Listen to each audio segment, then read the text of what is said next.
All right, we got oil pressure now. Now just move everything and go drive it. So I had a feeling like we had oil pressure, but I just wanted to be sure since the gauge just is not reading right now. So picked up one of these little handy gauges and I just hooked it up to the oil cooler block down there by the oil filter. As you saw, we're good. That cancels out any issues with the engine. Might just need a reflash in the computer and then we'll be good to go. All right, over here in the chrome truck interior, you see everything's pretty much buttoned up. We got all the seats in. They're just loosely in. We're probably gonna send the seats over to PRP and they're gonna recover them. They still look great, but we're gonna do something a little more suiting to the truck, probably some diamond stitching and stuff like that. You can see we got all the screens over here with the cameras on. But you can see we got the front camera on all the screens right now. Backup camera's got the same style camera, fisheye and everything, so it works really well. Back seat, you see it's got a big bench in it. So it is a 5-seater, everything has heat. Switches back here for the rear seat heaters. Front doors got switches as well. Got some pockets in here for, you know, whatever, headsets or anything.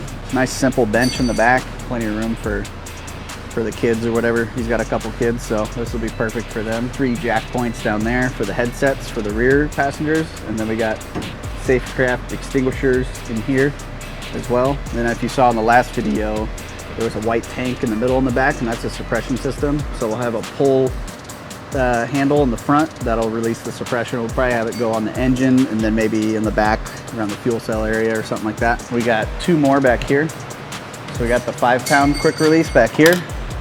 So simple quick release setup there. And we got another one on that side. They're in a little bit different spot just because this side had the fuel filler, so this one's just a little lower. But fuel filler tubes in, polished aluminum fuel filler tube, you know, go with the whole theme of the truck. Spare tires in, single 37-inch spare. License plate lights on. And he pretty much drives tractors for a living, and pretty self-explanatory there. Back here you'll see a bunch of tubes, a bunch of hoses with vents. All the drains are all the way back here. Instead of running out in the middle of the truck, covering the thing on oil underneath, it won't happen, so we ran them all the way to the back. Still just got to add a couple whips right here. Do a couple, you know, buggy whips or something, lighted whips for if he goes out to the dunes and stuff like that, because we do have a set of paddles for this thing. But yeah, right now it's only got 1 battery in it, so it does get 2 yellow tops, and that's our mount, chrome plated, and then we have a billet aluminum gold anodized top cover. Pretty cool. You look at the CBR transmission coolers right there. So those are both for the transmission, and we had the coolers polished, and then we had the fan shrouds polished and then anodized gold. So those follow along with the theme of the truck. Same plumbing as I always do on all of them, all crimp style, stainless braided. And then you see we did ARP bolts on the fans and the fan shrouds. Then back here, we did them on where the rear bed cage bolts on. Some ARPs there, ARPs on the fuel cell cradle. Yeah, this is our Jazz Jeep Speed fuel cell cradle. That just houses the Jazz Jeep Speed fuel cell cradle, or fuel cell in our cradle. Obviously it bolts on.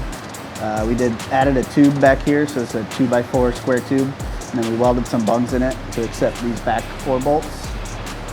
But a pretty simple setup, just bolts in around, and then the bed holds the fuel cell from moving up or down. See up in there, it's got a big chrome Curry rear end. It's got some Willwood 6-piston brakes all the way around on 14-inch rotors. And here's the backup camera. We made a nice little bolt-on mount for the backup camera, so it bolts in back here.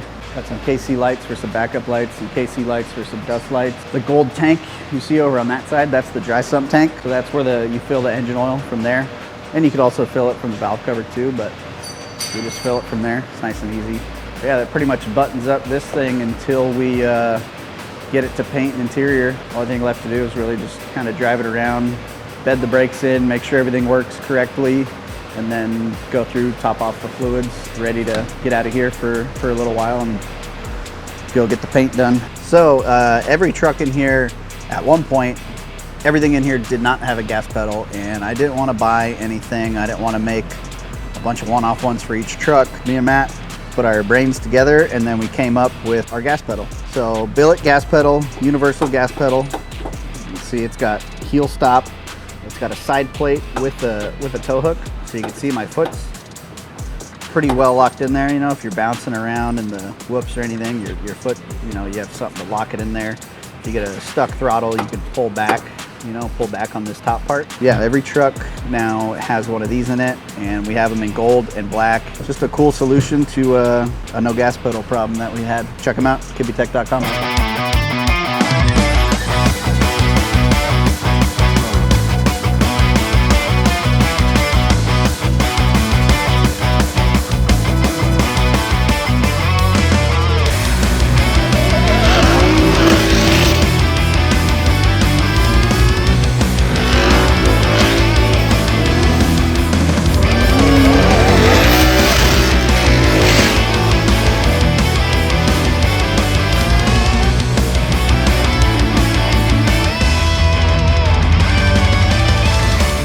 All right, so another new little build we got going on is this 2017 Raptor. Like I showed you before, this isn't an ordinary Raptor. It's got a 5.0 Coyote in it with twin turbos, putting down 1,017 at the rear tires. All that power and lead springs and stock suspension just kind of wasn't enough. So you can see we've upgraded a ton on the rear. So it's running our billet short course 4-link. It's got a Curry 9-inch rear end. We're gonna add a truss to it.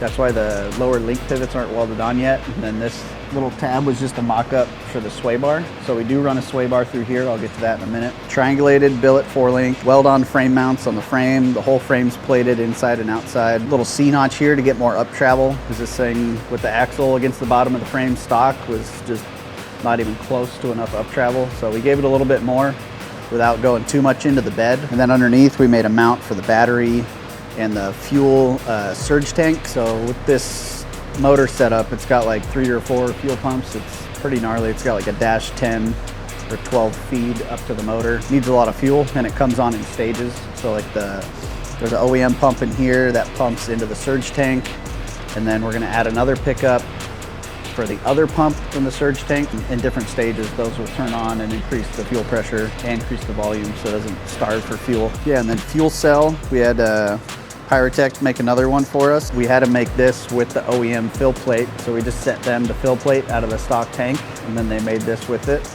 So we'll be able to just extend the wires from the stock tank and plug this right back in, and then the dash and everything will read normal, and then just a little vent right here. And then we have the fill. It's got a remote fill on this side. So we do that all the way in the corner. So then when we do the fill tube in the bed, it just goes up the bed cage and it's out of the way. This, we draw it exactly how we want them to make it, and we had them put it over there. This works out nice. And then if we wanted to, we could add, you know, dry brakes or another remote fuel fillers there if we wanted to. This came out at about 45 gallons, I want to say. Pretty much maximized it in between the frame rails and the rear end. And then we made this rear frame cap out of 3/16 chromoly. So it's just got a bend here and a bend here. And then it actually has bungs welded in it on the back side. So you're able to bolt this cell cradle in without having to get a wrench on the back side. And we put these in it right here. So the rear bumper just bolts on simple to these 3 bolts on each side. And then you can see here, this is where the sway bar actually goes. So sway bar goes through here, and it's a big, 1.5 inch, 35 spline sway bar. And it runs our 22-inch billet sway bar arms. Same sway bar arms we run on all the other trucks as well. So this is the bed cage for this truck. So it's got bump stop location here. So it's got the 2.5x4.0 bumps that bolt in here. Then the fill tube comes up along the bed cage on this side right here. Coilover mounting point here. It's got points to mount on the chassis on the bottom. It's got trans cooler mounts here, dual trans cooler mounts because a lot of power, big tires, got to keep that transmission cool. Also, another cool thing we're doing, the third member, we got a billet 10-inch third member from TubeWorks with a spool in it.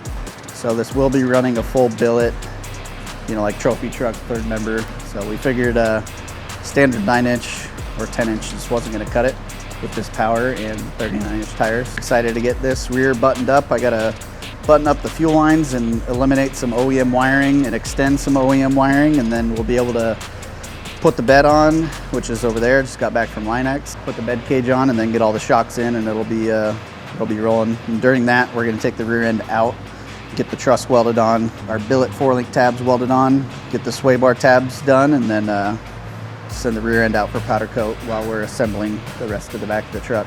So yeah, it's getting closer.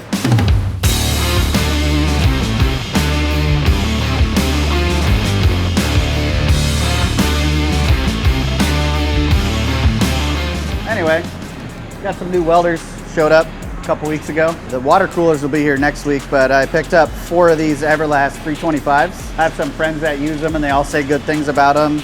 And I was pretty much able to get 4 of these for the price of, say, 1 of the other welders that I really wanted. We'll see how it goes, but so far so good. Yeah, 4 new welders because we got a lot of people here that need tools.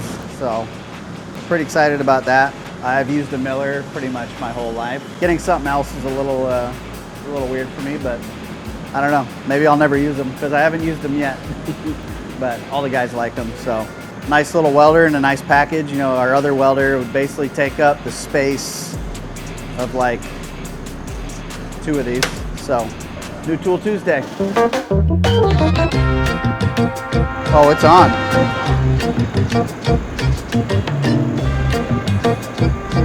Glamour shits by Matt. Where's my mic at? Here. I don't want it. I changed my mind. Everyone wants to know what you have to say.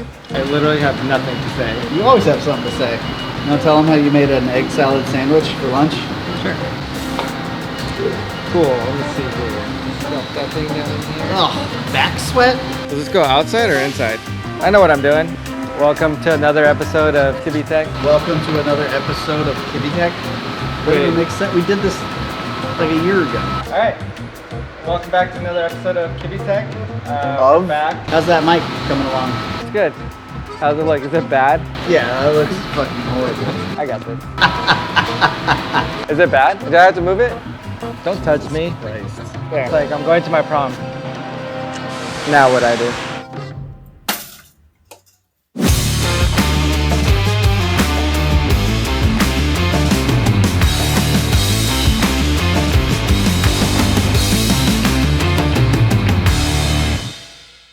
Here they are, fresh off the machine.